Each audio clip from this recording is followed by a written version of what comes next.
I remember this one time. A guy decided to give a speech about the life of Colonel Sanders. You know, the chicken guy. He walks in to give his talk, and he's got a bucket of fried chicken under each arm from KFC. Everyone in the class got a piece of Colonel Sanders chicken that day while he gave his speech. It was easily the second most powerful visual aid I've ever seen. We were all so engaged, we hardly cared that the speech went for 10 minutes. We had chicken. We were happy. The first most powerful visual aid I've ever seen was when a gal brought in a massive 3-foot by 3-foot piece of cardboard. She's about to start her speech, and she flips it around, and it's a picture of her face. And she's got this zit from hell swelling up the whole right half of her face. It's red, and it's full of pus, and it's huge. It looked like a wasp had laid eggs in her cheek. She starts giving her speech about staph infections, and I want to look away, but I can't. She just leaves it up there, staring at me. I heard nothing she said. It was too much.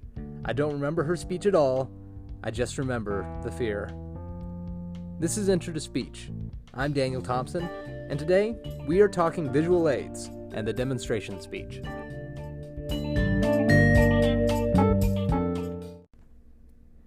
Your textbook has 2 chapters on how to make an effective PowerPoint. It's going to tell you stuff like make sure the font is big enough, and use more pictures than words, and keep it simple. That's all great advice, but I don't teach PowerPoint. I've never seen a PowerPoint that didn't make a speech just a little more plastic, corporate, boring. While professors across America are putting us to sleep with their screens, Bill Gates is pulling crazy stunts. This man stands up in front of an audience one time, all right? He says, everyone in this audience is rich. We're protected from crazy things that happen. Millions of people are dying of malaria right now, and there's no way we will ever be in the position to get malaria. And then this man, he pulls out this big old jar with bugs flying around in it. Malaria is mostly carried by mosquitoes like these, he says. So tonight, we're going to even the odds. And then he opens the freaking jar of mosquitoes into the audience. Now, these mosquitoes didn't really have malaria. That would have probably been illegal, but his point was made. All those rich donors were awake. He had their attention. No PowerPoint could ever do that. While I can't professionally recommend releasing blood-sucking insects into a crowd, I can tell you this. Real visual aids work better than digital ones.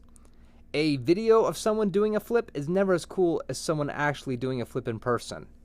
You can show a video of an owl flying across the screen, but actually bringing an owl into a room, people wake up.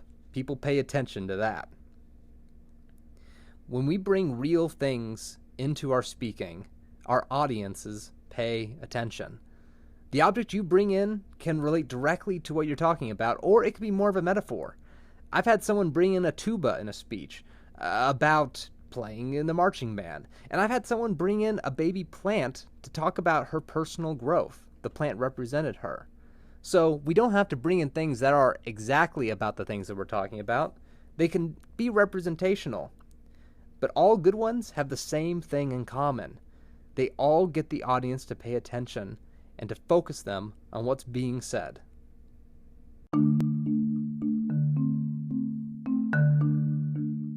All this stuff's going to be super useful to you because you've got the demonstration speech coming up. Let's talk about it.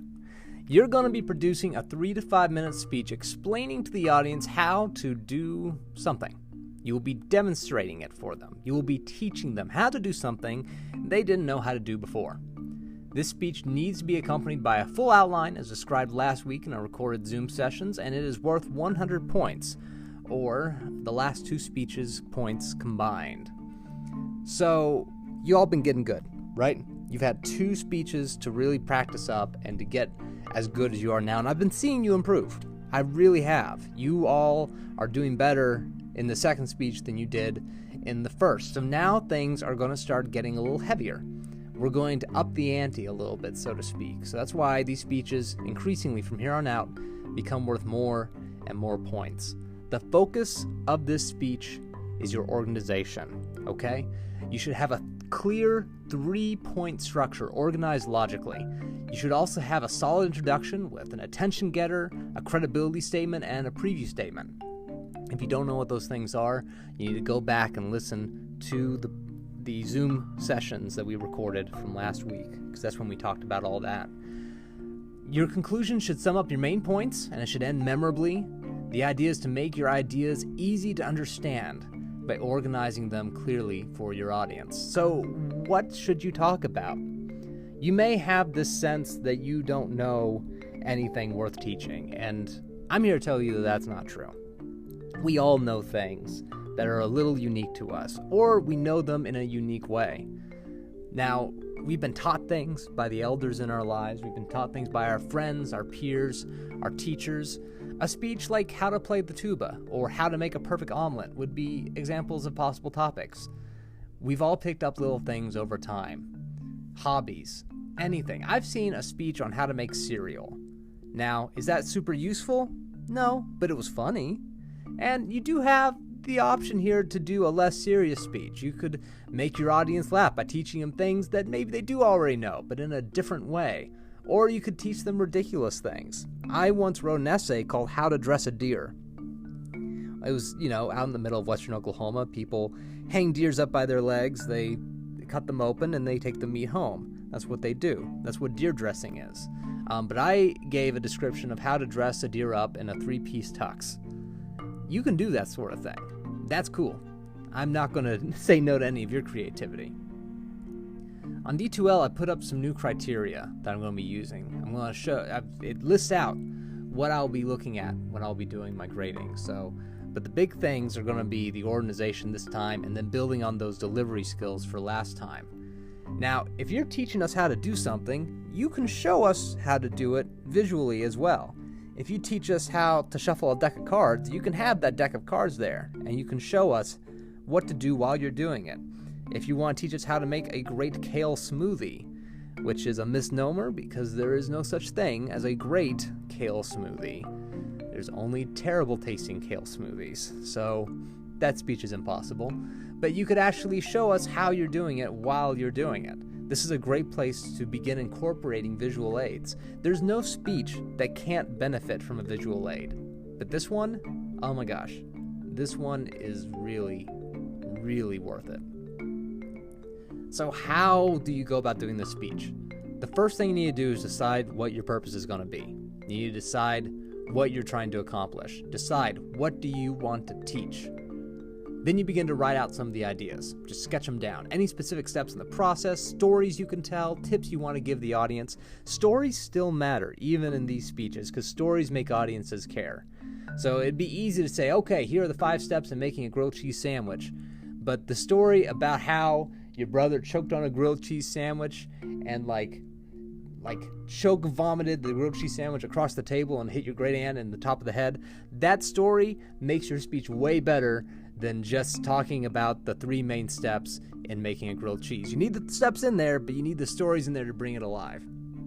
Organize this information into a 3-point outline, creating main points and subpoints underneath them. Begin practicing using this outline. Make the adjustments as you need to. And then, again, practice in front of a mirror, in front of roommates, in front of a camera, so you can get your body motion down tight and your vocal delivery down tight.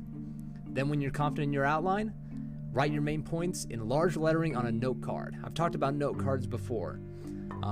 This will be something you can use during your speech if you get in trouble and forget where you were going with your ideas. And then when you feel well rehearsed, record your speech and submit it through YouTube along with the outline as we've done in the past 2 speeches.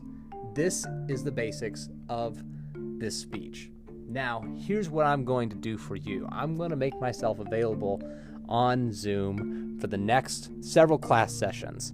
The speech is due. A lot of you said in your surveys that you wanted the speech due not on Friday, but on the Sunday. So it's due on Sunday night. Get on the speech early if you can. If you need to go back and hit some things that you haven't done before, go for it. But try to get on this early.